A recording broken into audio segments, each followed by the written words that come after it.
അർജുൻ മനഃപൂർവ്വം തന്നെ ഉപദ്രവിച്ചു എന്നും പറഞ്ഞപ്പോൾ അർജുനെതിരെ കംപ്ലൈന്റ് പറഞ്ഞിരിക്കുകയാണ് നമ്മുടെ ജിൻഡോ. ബൊമ്മ ടാസ്കിനിടയിൽ ജിൻഡോ ഒക്കെ വന്നു കഴിഞ്ഞപ്പോൾ അർജുൻ അപ്പം ജിൻഡോനെ ഡിഫൻസ് ചെയ്യുന്നുണ്ടായിരുന്നു. ജിൻഡോയുടെ മുഖത്തും കഴുത്തിലും മേത്തും ഒക്കെ പിടിച്ചു എന്നാണ് അപ്പൊ ജിൻഡോ പറയുന്നത്.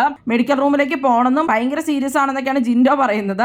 മനഃപൂർവ്വം തന്നെ ഉപദ്രവിക്കാനാണ് നോക്കിയെന്നും ഇത് കംപ്ലൈന്റ് ഉണ്ടെന്നും വീഡിയോ ആയിട്ട് ലാലേട്ടൻ കാണിക്കണമെന്നും ഒക്കെ ജിൻഡോ പറയുകയാണ്. അപ്പൊ അർജുൻ വന്നിട്ട് പറയുന്നുണ്ട്, ഞാൻ ഡിഫൻസ് ചെയ്യാൻ നോക്കിയിട്ടുണ്ടായിരുന്നു, അപ്പൊ ഞാൻ തള്ളുമൊക്കെ ചെയ്തിട്ടുണ്ട്, എന്റെ ഹൈറ്റിനനുസരിച്ച് പിടിക്കുമ്പോൾ അങ്ങനെയായിരിക്കും വന്നിട്ടുണ്ടാവുക, എത്രമാത്രം ഉണ്ടെന്ന് എനിക്ക് അറിയാൻ പറ്റില്ല എന്നൊക്കെ ഉള്ളത് അർജുൻ പറയുന്നുണ്ട്. ഞാൻ അതിന് ക്ഷമ ചോദിക്കുന്നു അർജുൻ അപ്പൊ തന്നെ പറയും. അപ്പൊ പുള്ളി പറയണേ, എനിക്ക് ക്ഷമയൊന്നും ചോദിച്ചിട്ട് കാരണം ഇത് ക്ഷമയിൽ നിർത്താൻ പറ്റില്ല എന്നുള്ളതും ഇത് കംപ്ലൈന്റ് ആയിട്ട് തന്നെ എടുക്കണം എന്നൊക്കെയാണ്. അർജുൻ ഇത് മനഃപൂർവ്വം എന്നെ ചെയ്തതാണെന്നും പറഞ്ഞാണ് ജിൻഡോ അവിടെ പൊട്ടിത്തെറിക്കുന്നത്.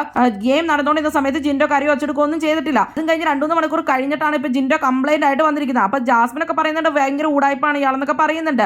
അല്ലെങ്കിൽ ഇത് ജിൻഡോ മനഃപൂർവ്വം ഉണ്ടാക്കിയ പോലെയാണ് തോന്നുന്നത്. അർജുനെ ടാർഗറ്റ് ചെയ്യുന്ന ഒരു ഗെയിം അല്ലെങ്കിലും ജിൻഡോ കളിക്കുന്നുണ്ട്. ഇന്നലത്തെ ടാസ്കിലാണെങ്കിൽ അർജുൻ ശരിക്കും ഔട്ട് ആയിട്ടുണ്ടായിരുന്നില്ല. എന്നിട്ട് രതീഷ് ജിൻഡോയും പറഞ്ഞു അർജുൻ ഔട്ട് ആണെന്നുള്ളത്. ആ കോഴിയുടെ ആ ഫണ്ണി ടാസ്ക് ഉണ്ടായിരുന്നല്ലോ, അതിലൊക്കെ ജിൻഡോ അല്ലെങ്കിലും അർജുനെ ഭയങ്കരമായിട്ട് ടാർഗറ്റ് ചെയ്യുന്നതായിട്ട് തോന്നിയിട്ടുണ്ട്. മനഃപൂർവ്വം അർജുനെതിരെ ഒരു കംപ്ലൈന്റ് ജിൻഡോ ശരിക്കും കൊടുത്തിരിക്കുകയാണ്. അർജുന ഫാൻസും കാര്യങ്ങളൊക്കെ ഉണ്ടെന്ന് ജിൻഡോയ്ക്ക് അറിഞ്ഞിട്ടാണോ എന്താണോ ജിൻഡോ അങ്ങനെ ഒരു കളി അവിടെ കളിക്കുന്നുണ്ട്.